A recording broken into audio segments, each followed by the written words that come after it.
السلام علیکم ورحمۃ اللہ وبرکاتہ۔ الحمد للہ رب العالمین والعاقبۃ للمتقین ولا عدوان الا علی الظالمین۔ اعوذ باللہ من الشیطان الرجیم۔ بسم اللہ الرحمن الرحیم۔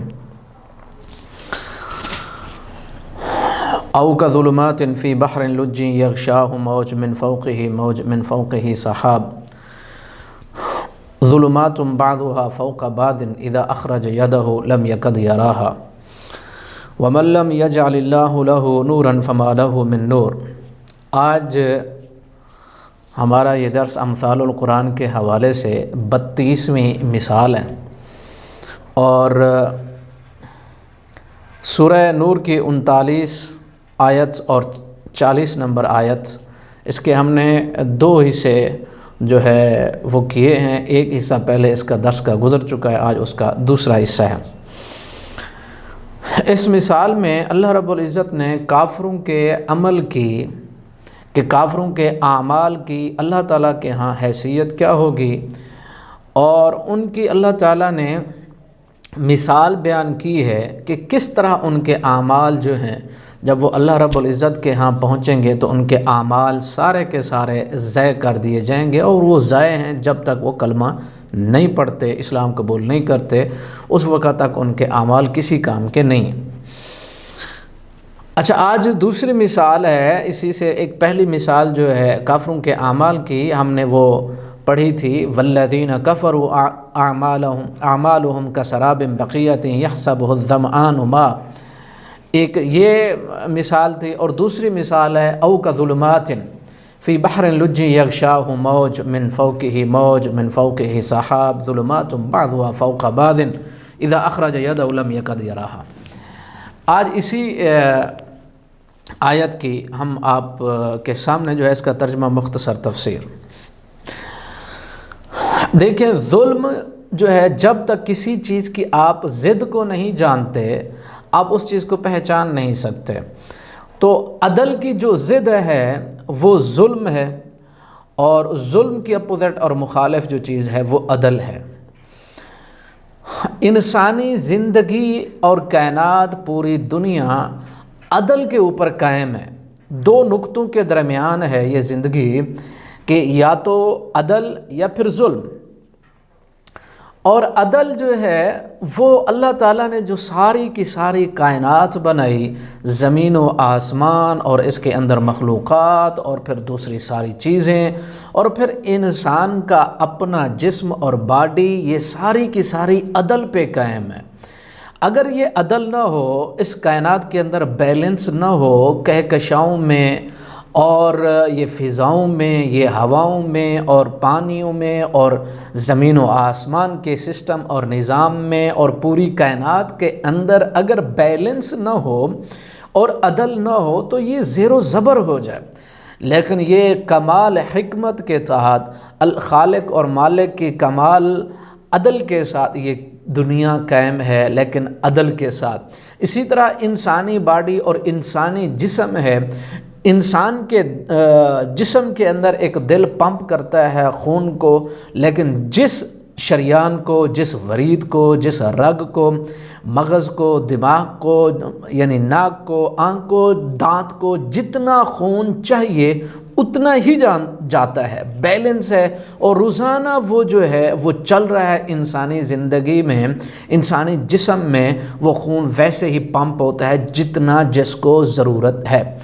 یہ تو اللہ تعالیٰ کا سسٹم اور نظام ہے جو عدل کے اوپر قائم ہے۔ اور انسانی سوچ اور دماغ کو اگر دیکھیں تو پھر وہ ظلم پہ اتر آتا ہے۔ عدل کیا ہے؟ مثلا ہم اب دیکھیں کہ عدل جو ہے، جس طرح کہتے ہیں کہ وضع شیء فی محل، کسی چیز کو اس کی اپنی صحیح جگہ پر رکھ دینے کا نام عدل ہے۔ وضع شیء فی محل، اور ظلم کیا ہوا؟ وضع شیء فی غیر محل۔ تو غیر محل کے مطلب یعنی یہ ناک ہے، اللہ تعالیٰ نے بنایا، یہ اسی لیے اسی جگہ پہ مناسب تھا، یہ عدل ہے۔ آنکھیں دونوں سائیڈوں پہ موجود ہیں، ایک دائیں ایک بائیں، ان کی جگہ یہی مناسب تھی، یہ عدل ہے۔ اسی طرح انسان کا منہ ہے، انسان کے کان ہیں، انسان کا جسم ہے، انسان کی باڈی ہے، انسان کے ہاتھ اور پاؤں ہیں، دوسرے اعضاء ہیں، جو جہاں فٹ ہونا چاہیے تھا وہ وہیں موجود ہے، یہ عدل ہے۔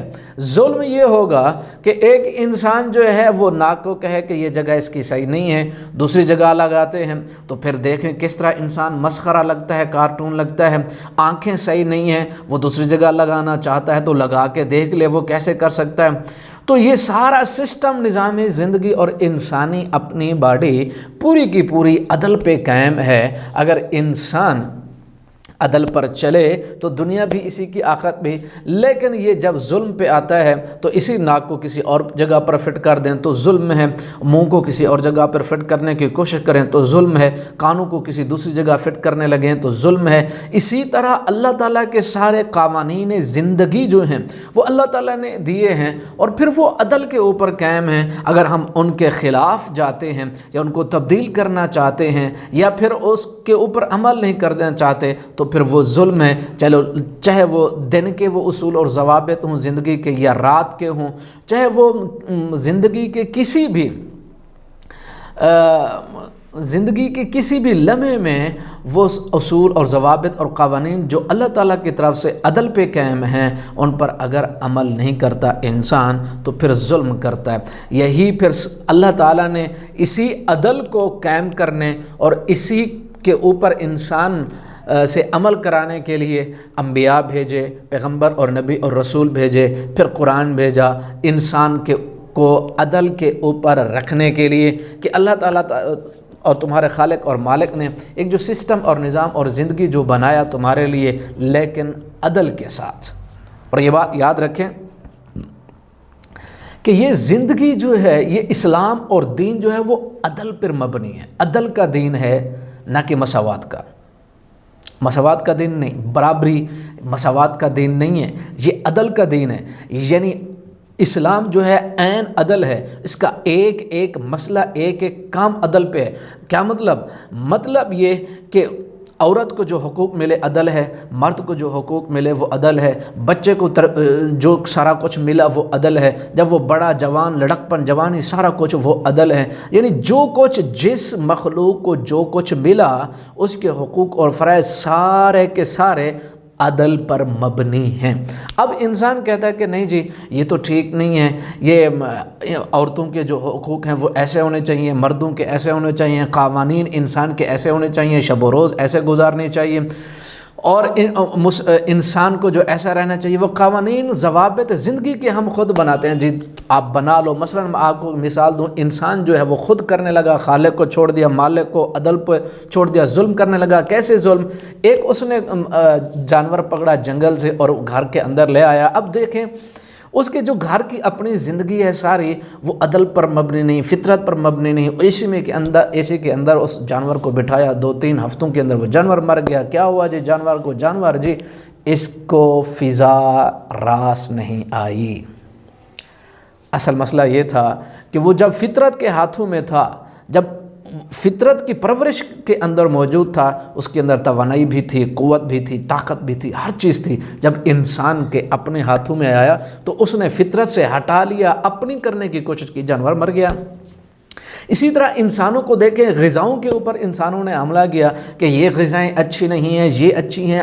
وہ ساری آج کی وہ غذائیں جو انسان استعمال کر رہا ہے اور مصنوعی غذائیں ہیں، اور وہ ساری کی ساری ظلم پر مبنی، کیونکہ فطرت کی بالکل ہٹ کے ایک غذائیں بنائیں، جو پہلے ہی غذائیں اور فطری غذائیں موجود تھیں، وہ انسان کو طاقت، توانائی اور قوت اور سارا کچھ۔ لیکن آج کے دیکھیں کہ کس طرح، اسی طرح ہر فیلڈ کو دیکھتے چلے جائیں، علم کو دیکھیں، تعلیم کو دیکھیں، تربیت کو دیکھیں، اور پھر انٹرٹینمنٹ کو، ہر ایک چیز کو دیکھتے چلے جائیں، تو انسان زندگی میں جب اس نے اپنی منمانی کرنی شروع کی تو ظلم پر مبنی اس کی زندگی ہے، عدل کو اس نے چھوڑ دیا۔ اب اس پس منظر کو آپ ذہن میں رکھیں اور پھر آپ آ جائیں کہ اللہ رب العزت نے کافروں کے اعمال کی مثال بیان کی ہے۔ اللہ تعالیٰ ارشاد فرماتے ہیں، اعوذ باللہ من الشیطان الرجیم، او کظلمات فی بحر لج یغشاہ موج۔ اللہ تعالیٰ ارشاد فرماتے ہیں ان کے اعمال یا تو ظلم پر مبنی ہے۔ اب یہاں لفظ یعنی ظلمات اللہ تعالیٰ نے، یہ جمع کا لفظ ہے، واحد نہیں۔ اب ظلمات کس طرح؟ اس کی ساری زندگی، اس کا عقیدہ، اس کی سوچ اور اس کی شب و روز کی زندگی، ایک جہالت اور ایک خالق کو نہ ماننا، اور پھر ایک خواہشات اور آرزو اور تمناؤں کی بھرمار اور اپنی مرضی، یہ دیکھیں جہالت اور ظلم پر ظلم، ظلم پر ظلم، اور فطرت کو اس نے دبا دیا۔ کتنی ظلم کی جو زندگی، اندھیر نگری جو ہے اس کے اندر پیدا ہو گئی۔ اللہ تعالیٰ ارشاد فرماتے ہیں او کا ظلمات، اندھیر نگری، ہر طرف اندھیر ہے، یعنی کانوں سے سنتا، آنکھوں سے دیکھتا، زبان سے بولتا، لیل و نہار جو کام سارے کرتا وہ ظلم پر مبنی، اتنی ظلم کرتے کرتے اندھیر نگری اس کی زندگی ہو گئی۔ اب پھر کیا ہوا؟ اللہ تعالیٰ ارشاد فرماتے ہیں دیکھو ایک اندھیرا وہ دیکھو کہ ظلمات ظلمات، اندھیرے اندھیرے، پھر اللہ تعالیٰ نے مثال بیان ارشاد فرمائی کہ سمندر کے اندر ایک گہرا سمندر ہو، فی بحر لج یغشاہ موج، ایک گہرا سمندر ہو اور پھر اس کو موج نے گھیرا ہوا ہو، من فوق ہی موج، اس کے اوپر موج ہو، من فوق ہی صاحب اس کے اوپر ایک بادل کالا سیاہ، ان ساری اندھیروں میں، ان سارے اندھیروں کے اندر جو ہے ایک بندہ کھڑا ہے سمندر کی گہرائی کے اندر، پھر موجیں ہیں، پھر پانی ہے، پھر اوپر جو ہے اس کے سارا کالا سیاہ بادل ہے۔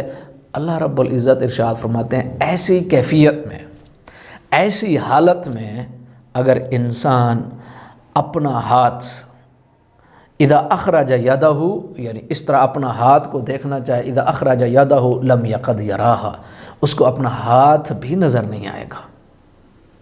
دیکھیں آپ اس بات کو سمجھیں کہ اتنی اندھیر نگری میں انسان سیدھا راستہ تلاش کرے تو کیسے؟ خالق کے بغیر اس کو کیسے سیدھا راستہ مل سکتا ہے؟ خالق کے بغیر، کیونکہ یہ مخلوق ہے نا، مخلوق ہے۔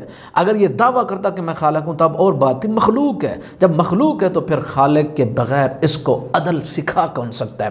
انسان اپنے اصول ضابطے جب بناتا ہے یا تو اوپر چلا جاتا ہے، فطرت سے بھی اوپر، بغاوت سے بھی اوپر چلا جاتا ہے، یا پھر نیچے آتا ہے تو پھر اسفل سافلین بن جاتا ہے۔ وہ جو میانہ روی ہے، وہ جو بیلنس ہے زندگی کا، مزاج کا، سوچ کا، وہ نہیں رہتا ہے۔ یہ صرف یعنی خالق کی قدرت اور طاقتیں ہیں کہ ہر ایک چیز کے اندر بیلنس ہے، عدل ہے، ہر ایک چیز جس طرح اللہ تعالیٰ ارشاد فرماتے ہیں، دیکھو میرے آسمانوں کی طرف دیکھو، سورہ ملک میں اللہ تعالیٰ ارشاد فرماتے ہیں حال من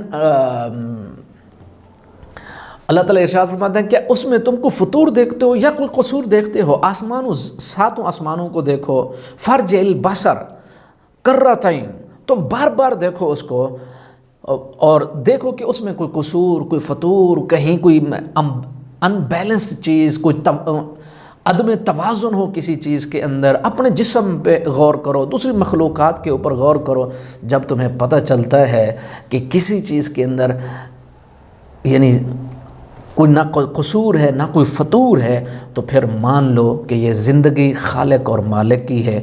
وہی اس دنیا کا خالق اور مالک بھی ہے، وہ انسان کا بھی خالق اور مالک بھی ہے۔ تو پھر انسان کو ماننا چاہیے کہ وہی ہمارا معبود برحق بھی ہے۔